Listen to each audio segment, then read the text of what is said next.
UFC 327 is this weekend. We've covered the main event, the co-main event. We're going to talk about another light heavyweight matchup. So let's get straight into it. We've got ranked number 10, Dominick Reyes versus ranked number 12, Johnny Walker. I'm calling this the Battle of the Chins. This is going to be a fun matchup. We're going to see a KO. Both guys haven't got the greatest of chins.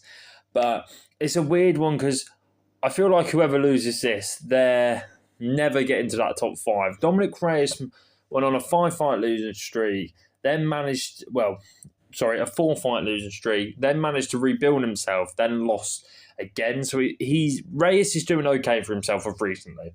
But Johnny Walker, he's just always, he'll win one, lose two, win two, lose one, and it's just back and forward. But let's get straight into it. So we're going to talk about Dominick Reyes, then we're going to talk about Johnny Walker. So let's get into it.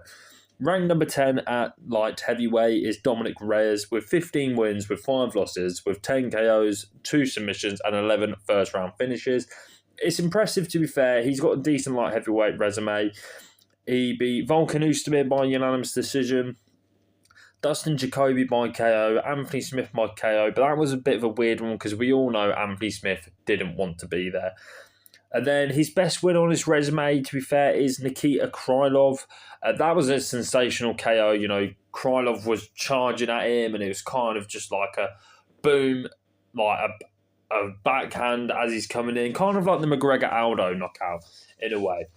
But they're his best wins. There's also Chris Weidman on there, but I didn't add it on only because, you know, it's not a light heavyweight win. Weidman was coming up and it just made no sense for why did Weidman go against a guy who was on the come up at light heavyweight. It made no sense.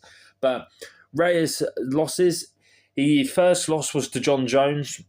People argue that Dominick Reyes beat John Jones. I'm actually a believer. I thought Reyes won round 1, 2, 3, and John Jones won 4 and 5. But listen, it was that close of a fight. You can't really complain. It was a great fight as well. Then obviously John Jones vacated, went up to heavyweight. So it was Jan Blachowicz v Dominick Reyes for the vacant light heavyweight belt. He got KO'd. Jan KO'd him. Then fought Yuri Prochazka. Yuri got KO'd. Then got knocked out by Ryan Spann. That's probably his worst loss. He shouldn't have been losing to a Ryan Spann.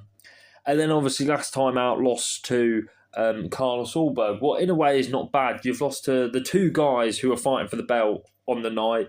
You lost to John Jones, who's the greatest of all time.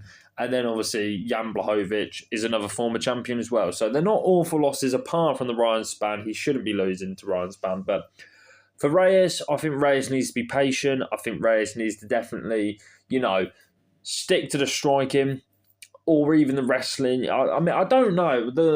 I don't know what Reyes really should do because both guys are just... What do you say about them? Because if they strike, they might get chinned. Well, most likely going to get chinned. They're not the greatest of grapplers at all, either of them. And that. But yeah, I don't know what I'm on about. I'd probably say Dominick Reyes to stand up for this fight. But let's go on to Johnny Walker. Johnny Walker ranked number 12 with 22 wins, 9 losses, 17 by KO, 3 submissions, and 17 first-round finishes. But that's quite a valid resume. His wins... He's, funny enough, beat Khalil Roundtree by KO. Khalil Roundtree's in the top 5. But that was his first fight inside the UFC. And obviously Khalil was quite fresh into his UFC career as well. He's beaten Ryan Spann, who's obviously beaten Reyes.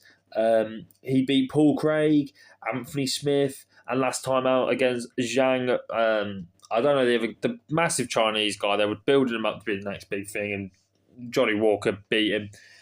His losses, though, his first loss was to Corey Anderson by KO. He did lose to Nikita Krylov, Thiago Santos, but to be fair, the Thiago Santos one, I was quite impressed with him. Thiago Santos is one of the hardest hitting light heavyweights we've ever had, and Johnny Walker managed to go 5 rounds with him and never been hurt once.